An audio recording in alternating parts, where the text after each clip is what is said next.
y'all, and welcome back to my channel. Thank you guys so much for tuning in. Here's part 2 to the discernment video. Previous video before that was about the 12 type of light workers. So you really want to refer to that video also when it comes to using your discernment, because each individual is going to be different and the people you come in contact with may be different. Their personalities, depending on the situation and the connection of the relationship, your discernment is specifically catered towards you. I just wanted to go ahead and share some examples that you can probably take and make sure you pay attention to once you have, cleaned your system.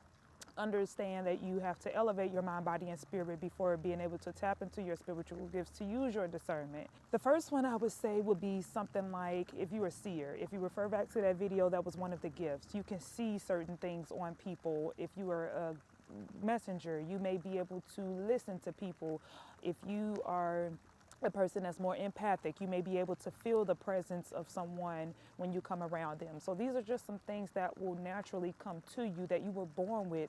But once you detox your body, detox your pineal gland, that's when that discernment kicks in and you're like, oh no, okay, you really have opened up your spiritual awareness to be able to understand, like, no, I'm not supposed to be over there. No, I'm not supposed to be with those people. No, I don't need to go there.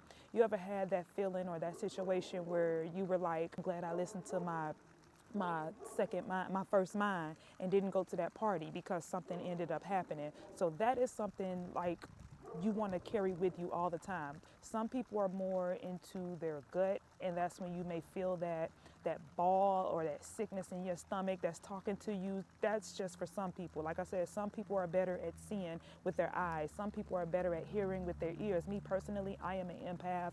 When I come in to feel someone's presence, it's just something like you get chill bumps when you're around certain people, whether it's good or bad. You are very highly empathic, so you have the gift of just being able to feel someone's presence, feel when someone's lying, feel when someone is supposed to be in your space, and it feels good being in connection with them. Let's say, for instance, you are trying to go with a job and you just got a feeling like, man, this job just does not resonate with me. This job just does not feel right. This job just not look right. When I came into the job, I heard this or I heard that.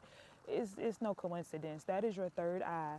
Your first eye, your pineal gland, it's open. It's connected with the Most High. It's connected with your higher self. So it's giving you those nudges. Like, if you weren't like really tapped into your spirit and really wasn't in tune with the Most High, then you probably wouldn't pay attention to that. You just be like, okay, yep, I'm taking this job for whatever reason. Well, it's convenient. Well, the money is good, or whatever that convenience is.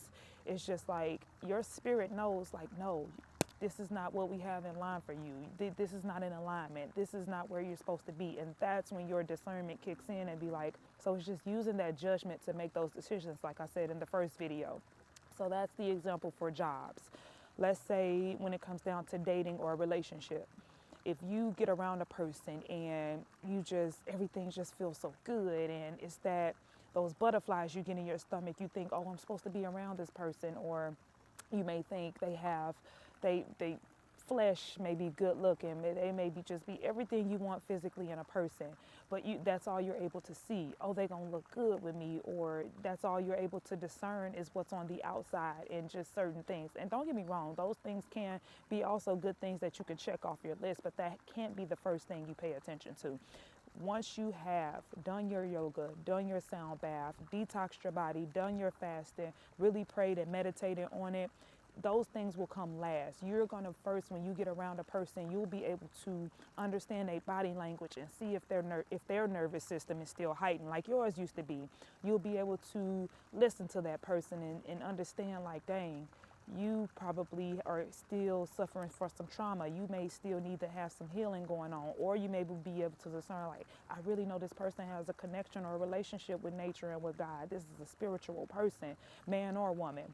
So when you have elevated, those are the things that you're naturally going to start paying attention to first. You don't even look at the other things because you're not looking with your eyes no more. You're discerning with your spirit. It's another video that I also have on here that talks about connection, chemistry, and compatibility. And we have to understand the difference between those three, because sometimes we may be compatible with a person. That's the outside. That's the what things that you like to do and things that check off your list when you first see a person. But until you have a conversation, until you really come into somebody's space, until you really able to see them in situations where they may be angry, uncomfortable, sad, or depressed, do you not fully know that person. Refer back to that video. I go into more detail. When we have too much processed foods, too much baggage, too much trauma, too much everything just packed on top of our mind, body, and our spirit, of course we can't discern because we're not tapped in, we're not connected.